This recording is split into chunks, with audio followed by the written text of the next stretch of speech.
Welcome back, Fantasy Fiction Fanatics. It's great to see you again, and I hope you're doing well. Today is going to be another class on the Belgariad series, and it's going to be the first 6 chapters for our last book, Enchanter's Endgame. So I hope that you're enjoying the story so far and enjoying discussing it with me. We are finally on book 5 and getting to our last little bit of this particular series. Of course, if you love the Belgariad, there is another 5 books that happen after this called the Malorian. And so if you haven't checked that series out, I would definitely recommend it. But for everything that's going on with Torak and Garion at the moment is going to be finished up in this book. So we're getting pretty close to the end of our journey here. And I'm excited to go ahead and jump in and discuss it with you today. Let's go ahead and start off with our recap as always. So we start off fairly, in all of these chapters, we start off fairly easygoing in the fact that there's not a lot of crazy things going on right now. We're starting off with Garion, Silk, and Belgariad, all 3 of them still trying to travel towards Torak and the final battle that Garion is going to have to complete. So we're switching back from where Sinedra was with her army and starting with Garion and his side of things. And they are continuing their journey just fine, moving closer and closer to Torak. And Belgariad even makes it so the orb, and Garion is less conspicuous, that people don't really notice the sword and barely notice Garion himself. They know that he's there, but they don't really take stock in who he is or if he looks unique or anything like that. And they decide then to pass themselves off as these gold hunters, and they get different clothing that they're gonna go ahead and wear and use that in order to get information on how to continue forward through the passes of the mountains that they're traveling through. They end up stopping at one particular tavern where they witness a woman who is owned. Obviously all women are owned there, but she is in the process of being sold to another man, and get to experience what is going on when a woman wants to be sold. And then at the end of that little display, one of the tavern people recognizes Silk, which forces them to flee from the tavern because Silk is a wanted man and in that portion of the world, as most portions of the world, and they are forced to flee and run away, and they are helped in this process by the wolves that they had met on their journey. And then Silk and Garion end up splitting off from Belgariad, and they end up going to a tavern in the hopes of getting some advice about how to pass through the next set of mountains. When they are, the whole entire inn is overrun by golems who are in the market for fueling their armies, and they are captured and chained to the other prisoners that are then going to be added to the Malorian army. In the end, after a couple of days of travel, Yarblek ends up showing back up and helps him by killing all the golems and setting them free along with the other recruits. However, they do not get to escape their custody because Yarblek then takes custody of them and says that King Drosta wants to see them and ends up taking them to see King Drosta instead of allowing them to go on their merry way. So they go from one captor's hands into another's, in a sense. Though Yarblek lets them drink and be merry and sleep, so I guess at least it's a better captor. When they go ahead and meet King Drosta, he ends up wanting to hire or persuade Silk to talk to his uncle and convince him to make an alliance with him in order to be against the Malorians. And he does not like that the Malorians are kind of taking over his area and his properties. So he wants to back off and let, kind of some civil war happening and kind of kill themselves off. But he can only do that if Silk's uncle backs off his troops a bit and gives him a little bit of space to work with. But then Belgariad comes to collect them, and he realizes that Garion is somebody who is much more important and what exactly his role is. So he realizes that Silk is not going to be able to help him, along with, all the excuses that Silk made up for the reason that he can't help him. But he finally understands exactly what is going on and what the status of the world is at this point. So they continue on their way, and they are let go by the King. Drosta kind of clears the way a little bit, and they're on their way when Belden one night visits them and lets them know about what's going on with the army. And Garion is so shocked to find out that Sinedra is the one who is creating this army and that they're following after them. And Belgariad is then shocked because he finds out that they're planning to do more than just be a distraction. They're actually trying to engage the enemy, which is exactly what he didn't want. And Belden was not well informed enough to say why they were making this change. So Belgariad is a little bit concerned about what is exactly going on with the other army. And Belden also passes along that the prophecy, a little bit more of it was revealed, and it says that the orb is going to restore Torak and take away all the hurt that it gave him before it split the world. So there is going to be a restoration for him, and it's going to make it possibly harder for Garion, and that was what Garion is concerned about, meaning that he thinks that he's going to lose, and that the orb and the future of the world has already been decided. So, and that's where we've left it. Obviously, they're traveling a little bit more, and we have a little bit more at the end of that chapter, but that's the main portions of what's going on and where we're leaving ourselves at this time. So, let's go ahead and jump right in to our first topic. And of course, at the beginning of every single book, we have focused on the prologue and what the prologue signifies and what it is showing us for this book to come, as well as any other importance that it has for the whole series. And this particular prologue is different because instead of it being from the history from the people who are fighting against Torak, we have a history that is related to us by Torak. It's from Torak's point of view and gives us a sense of who he is and what he thinks is the viewpoint. And it's actually pretty interesting because it shows him as being the only God who is good, that the other gods are the ones that are the problem, that they are the ones going against him and not understanding how virtuous he is. And it's pretty interesting because we see his side after we already know everything from the other perspective. So we understand the whole entire history, and now we're seeing Torak's version of that history. And it makes me wonder a little bit, is Torak, with this narrative that he has put out there for his golems and his people to see, does he truly believe that that is how it looks like from his point of view? That's how he sees it. Is that really how he feels? Is that really how his viewpoint is? Or is it all an elaborate lie that he has staged because he understands that that's what's going to get him people to worship him? Because there's two different ways that a villain could possibly see their motivations. They could see themselves as right and holy and all that's just, kind of like how Torak is portraying himself. Or it could be that we're seeing him knowing that, it's not going to come off the right way. So then he's going to tweak it and lie and put everything that he has done into perspective that will make it look like he is virtuous and that he is good. Because he could possibly know exactly what he's doing and just not care and be selfish enough that he just wants his way. Or he could literally think, hey, I'm the one in the right here because I am such a gracious God, and just be mentally skewed in his view of the world, and seeing it from his point of view is that he is right and everybody else is wrong. So I think that will be really interesting to pursue when we get to meet Torak later, because obviously that's what we're building up for, is Garion versus Torak.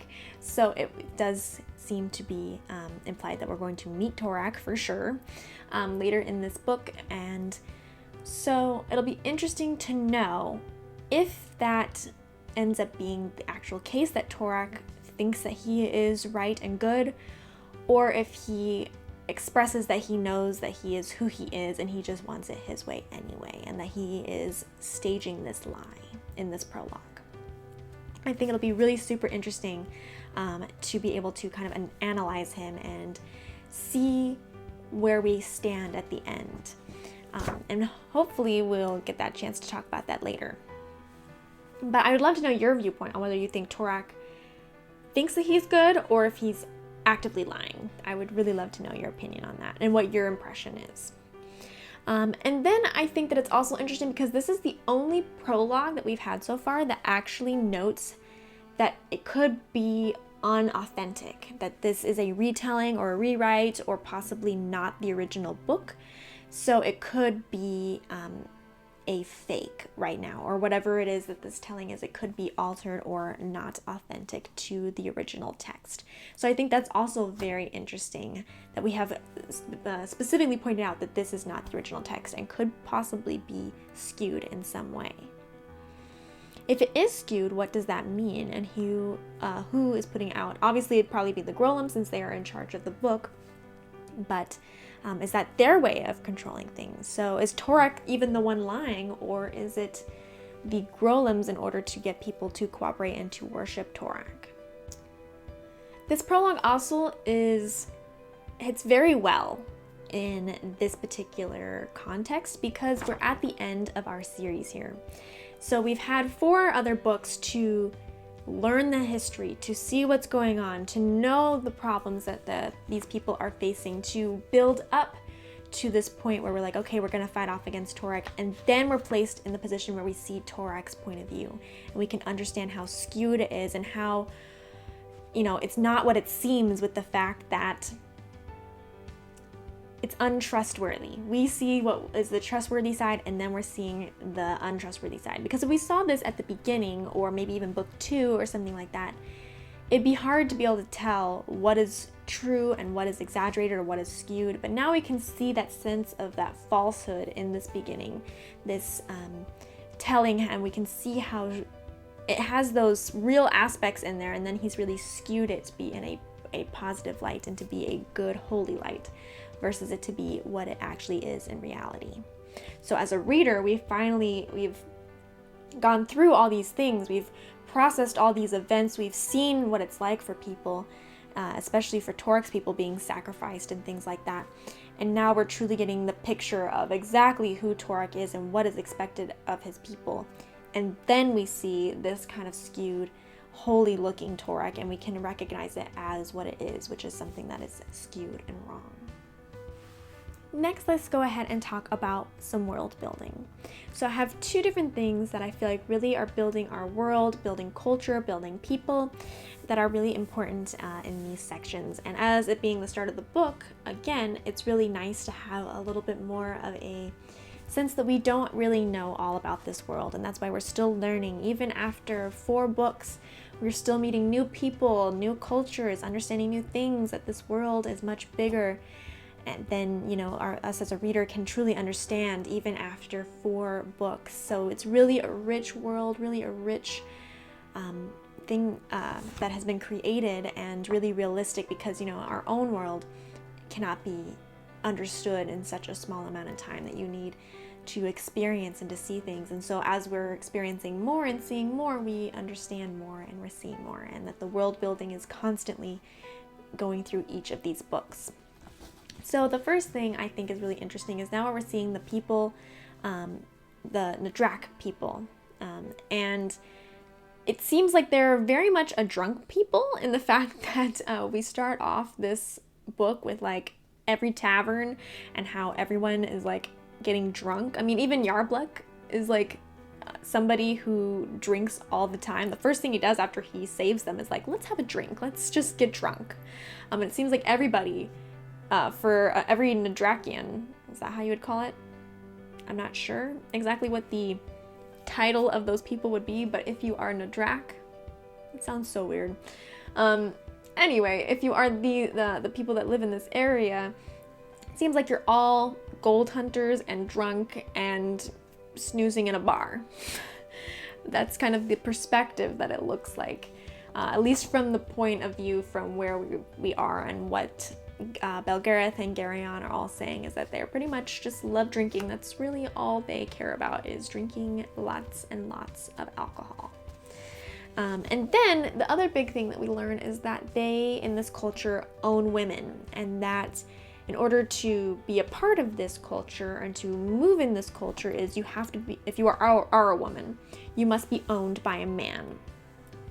But this is such an interesting concept to me because we have so much knowledge about what this ownership is, and yet it doesn't count as like what you would normally think of as owning somebody. Like, what is the point of owning a woman, even though, you know, she's not a slave? So they've made it very clear that they were not, none of the women are actually slaves to the men. They're not forced to do anything. They're not forced to be anybody in particular. They're not forced to be married or to have sex with the man. It's not that you're, you know, owned by specifically your father. It can be anybody, and that's not, doesn't mean that you are property in the sense of like that means you can do whatever you want to your woman, your property. So they don't make the women slaves, so that's very unique as, you know, a comment of like owning a woman. In fact, based on the example that we had in this novel where we see her being sold, is that she's a very pushy woman. She is very much her own person. She's very snarky. She's very much in your face. She is very opinionated. She is definitely not suppressed or, you know, made to do anything that she doesn't want to do. And so it's not the typical sense of what you would think of owning a person would be like. In fact, she's even bartering her own price because, you know, she gets half of it. They even mentioned that the woman gets half of whatever the price is for selling her, which is super, super unique, is that he has to pay the woman half and the man half in order to own her. So that means that the women can also own their own money. It's not like they're dependent on the person that owns them, though I'm sure that, you know, from that point, that would then be possibly given, the man might give her money based on what she's doing, or it could be that, you know, she can have her own job. That wasn't totally explained on like that high of a level, but we see that they can own their own money. They get half the price for being sold, which is very super unique considering that they are not forced to do anything they don't want to do. They're not forced to have sex with these men. They're not forced to, you know, do things for them, though it does make it seem like, you know, it'll be the woman's job to do certain things, and that's why you're gonna buy her, is because she has those skills. But it's not really any of the typical senses of owning a person, at least not a very traditional sense of owning a person. Even Aunt Pole, at one point to work in this area, subjected herself to being owned, even though for her, obviously that didn't mean that she had to do anything because she was not going to be a slave to anybody. Aunt Pole would definitely not allow that. So obviously it's a fine enough arrangement for the woman that Aunt Pole did not care about being owned and actually was fine with being so while she was in that area, instead of making Belgariad to do the work over there so that way she wouldn't have to be owned. But she did have to have Belgariad pay her and her owner in order to release her, and he had to pay a very big rate, which half of that then goes to Pole. So she probably wanted that money herself from him and was just enjoyed being able to reach the money from him. But it's very, very interesting, and it makes me wonder, like, okay, what's the point of the woman being owned then? Is what exactly is this? Why does the culture set it up this way? If the woman really is like her own person, she just ends up being considered owned. You know, it's very interesting idea. It's a much better idea than, you know, what normally it means to be owned by somebody else, since they are not a slave and they are their own person.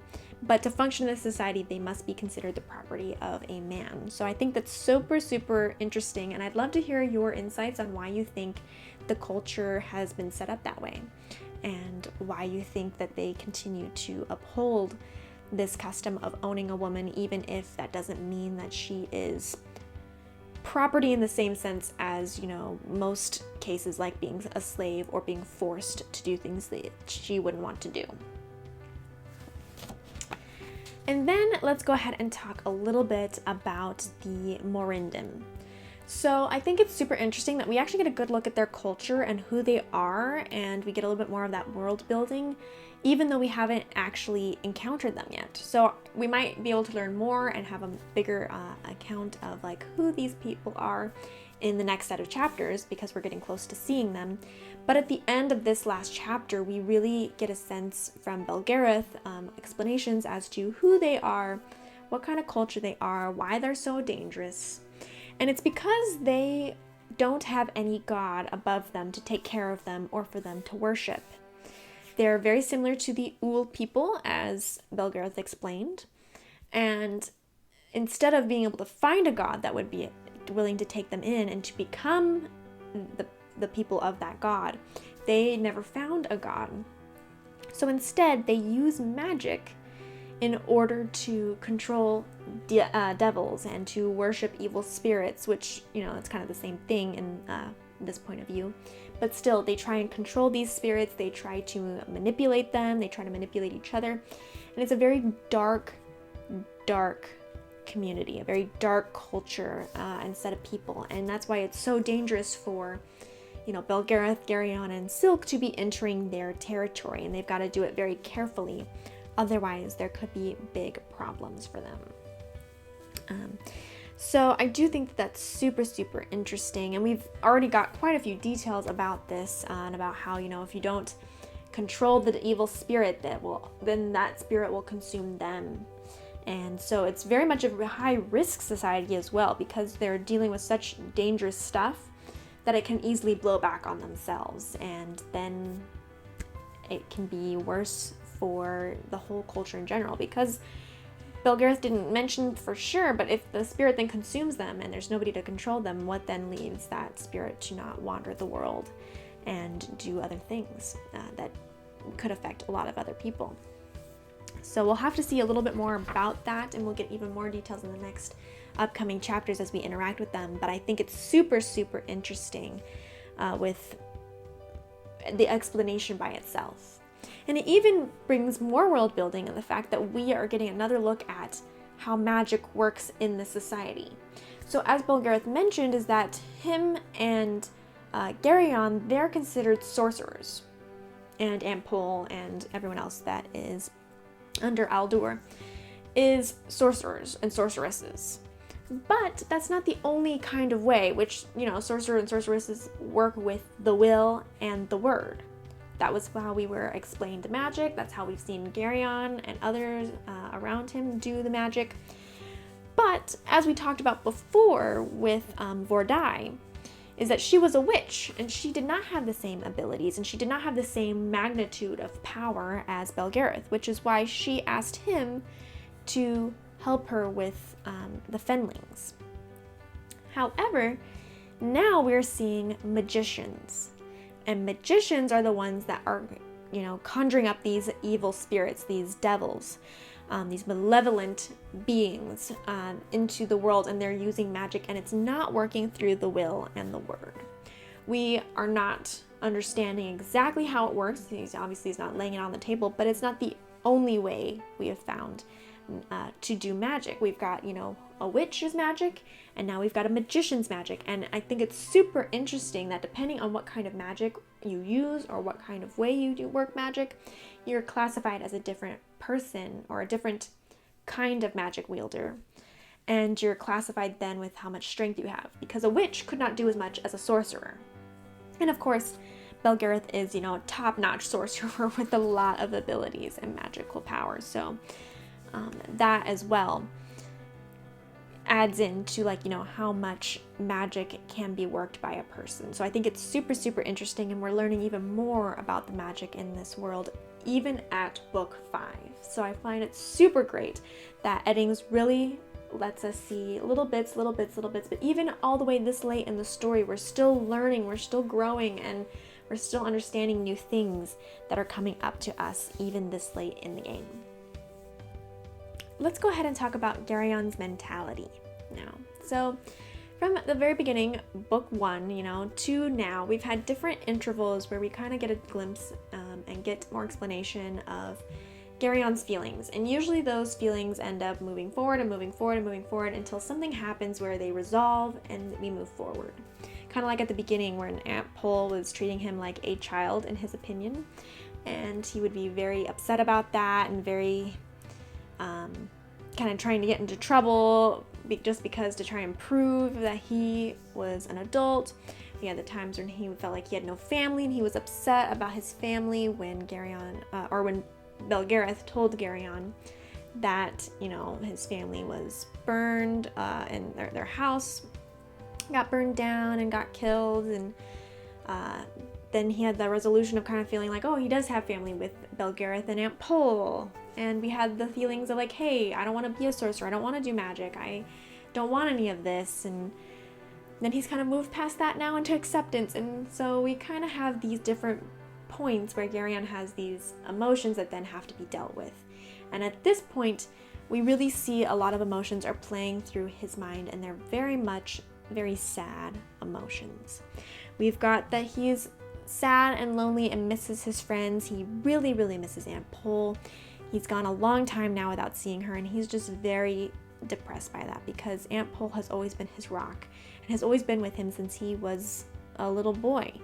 He doesn't know anything else about any time that he hasn't been with her, so it's a very tough time for him right now to be missing her as well as so many of his other friends that he's come to know.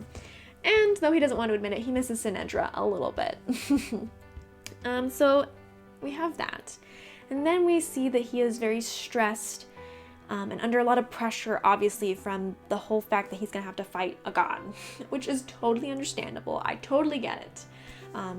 I wouldn't want to be in Garion's position either, and know that though it's not set that you're going to die per se, you really feel like the odds are skewed. Like, how are you supposed to defeat a god? And I totally understand that. So he's feeling a lot of stress, a lot of, anxiety, being very afraid of his destiny because he really would rather survive. And he doesn't know if that's going to happen. And he's got to do a very, very daunting, very scary task. Though I give props to him for not being a whiner about it. And for, not complaining to Belgariad all the time or Silk. I'm not saying he hasn't done any of that. I mean, he obviously has. But he's really being mature about it. He's saying, let's go and get it over with. Let's go and just get this done. Let me go ahead and be smart about it. Take the two people that I know is going to be trustworthy to take forward with this and be able to move forward as quickly as possible. And let's, continue moving forward. Even though he's afraid and he's scared, he's not running away. He's moving toward Torak. So that's very, very big for him. I give him a lot of props for that. And then we also see that now he, especially from the chapter 1 of this book to chapter 6, where he learns that the orb is going to give Torak back what he took, and, kind of restore him back to his original form, has really made him depressed and just convinced that he's going to die. Obviously, we understand that, it's not over till it's over, and Belgariad is also a big person saying it's not over till it's over. The prophecy that is in Garion's mind is saying it's not over till it's over. This doesn't mean you're going to lose. But I can understand completely why he would feel that it's going to be that way. A god is already more powerful, more intimidating, more likely to win in his own right, even disabled. With the orb restoring back everything that it took, he's going to be stronger, harder to beat, and it just feels like, okay, the odds are just too stacked against me. And I can totally see why Garion's feeling that. But we really have this kind of sense that we're in a low place right now. We're not in a low place overall. Obviously with Silk and Belgariad, we still have that comedy a little bit in there, and we see the kind of easygoingness of them not having to really push really hard or have tons of people after them like we've had in the past of different situations where they're really pushing hard. At this point, they're just trying to get there, and it's a little bit more of an easygoing time, other than the fact that they almost got, recruited into the wrong army. But there's not a sense of urgency quite yet. We're kind of building up to that now that they know that, Sinedra and the army that they've built is going to do something more drastic than they expected, and now they've got to kind of get there. But the first 6 chapters here, we don't have tons of urgency and rush, but we just feel that kind of low point that Garion's at, that he's just very afraid, very stressed, and he's getting closer and closer to what he thinks is his doom. And it really sets the tone and the feeling of what's going on at the beginning of this journey, the beginning of the last portion of our journey. And it's really put us in this little low state. And hopefully he's going to be wrong. Of course, we don't know that until we read the end, but you know, we do know that good always seems to find a way in most stories. So it is likely that he will find a way in this one as well. But we will just have to wait and see exactly what happens. But I do think it's very understandable why Garion is at the point that he's at so far. And it'll be interesting to see if something in the future helps to boost him, or how low he's going to sink before the final fight, and will that affect the fight once he gets there. Last but not least, let's go ahead and go over our nitty gritty section. So I've got 3 different things that I just kind of wanted to mention, and most of it was just something I wanted to bring up and that I thought was fun. The first one I thought was something really interesting and very significant, at least to me. It really stood out to me, where the prophecy is talking to Garion in his mind, and he says, "The prophecy and the word separates what is significant from what is just random." And I find that really interesting and profound, because it's kind of right in the fact that the prophecy does kind of signify to Belgariad, to Polgara, to anybody who's following the prophecy, what is important to keep in mind or to do or what not. When before, you know, say Taiba, who was just, you know, randomly in that cave area that they're climbing through, that, you know, if there wasn't a prophecy that said that this character or this person is important, they might have left her behind. Not saying that they would leave her behind because, you know, they're horrible people, but that might not have been something that they thought, okay, for sure we have to make sure we bring her with us. Or any of the other people. I mean, like, they were recruiting certain people that are supposed to take the points of these certain people in the prophecy. So would they know to recruit those people, or just think that it's random happenstance that they're in the same place at the same time if it was not selected and brought up by the prophecy? So I think that's super interesting concept, and something that, you know, I don't think most people think of when they think of prophecy. They think of it being like, oh, this is destined to happen. But in this case, the prophecy is saying like, hey, without this prophecy, there'd be no real guarantee that this would come about. Now that you know about it, now that you signify that this is what's important versus this is not important, then you can understand what's truly supposed to happen and really see the big picture of everything going on. So I thought that's super significant and super interesting to keep in mind and to understand about the point of the prophecy. Next, I think it's so hilarious that Garion is so against the fact that Sinedra could possibly be the one that made this army. He doesn't understand that she loves him, and I get that she doesn't treat him the best, so I can understand why that would be the case. But I think it's super interesting that he is like, no, this must be wrong. I must have heard wrong. You didn't hear right. Like, how is it possible that Sinedra is the one doing this army? And I wonder if it will affect his thoughts and his feelings about her upcoming once he sees her again. Especially since, you know, he has to marry her if he survives Torak, of course. So hopefully this will give him a little bit more of a sense of how great Sinedra can be when she puts her mind to it. Of course, she's not going to be easy. She'll never be easy. But I also think Garion doesn't really totally understand how much she cares about her too. I think he doesn't totally see the feelings that he has at this point. And last but not least, I just wanted to mention how I just love Silk and the fact that he is wanted in every single area that they go to.